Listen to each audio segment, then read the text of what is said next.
Good morning, everyone. Happy New Year to all.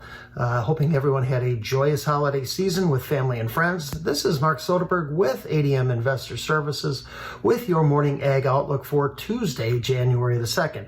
Coming off the holiday weekend, there was no futures markets overnight. However, there were a few items out on Friday afternoon that I think may impact prices when trading does kick off the new year here at 8:30 Central Standard Time later this morning.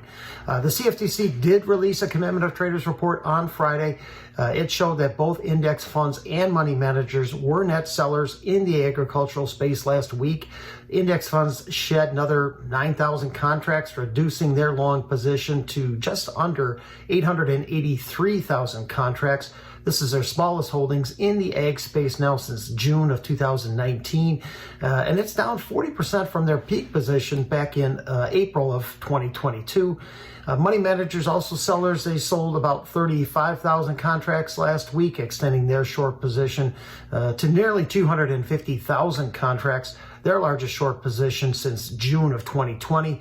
So as we begin 2024, money managers maintain a healthy short position in wheat, corn, soybean oil, pretty close to flat now in the soybeans, and a bit of a long position still in the soybean meal. Also on Friday, the EIA showed combined biodiesel and renewable diesel capacity rose nearly 3% in October to a record at just over 5.9 billion gallons, and that's up 20% from where we began 2023.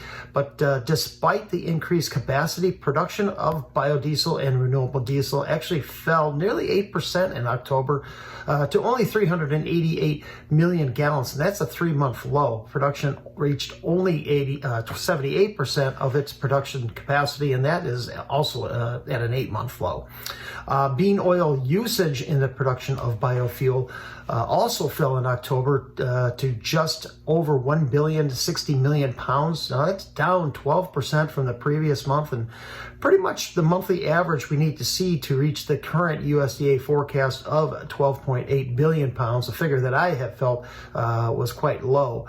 Bean oil is still the leading feedstock used in biofuel production. However, it did slip to a 3-year low at only 36%. Yellow grease or used cooking oil jumped to nearly 23% of the feedstock used, is making up much of the lost usage from soybean oil.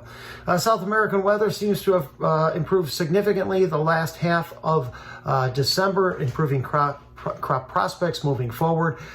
Questions become now how much damage was incurred prior to the improved conditions, and exactly where the production estimate starts to fall.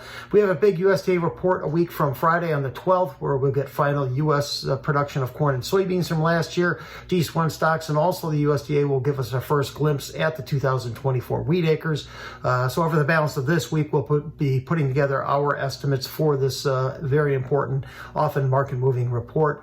This afternoon, we will also get key crush data for soybeans and corn grind data, that after the close.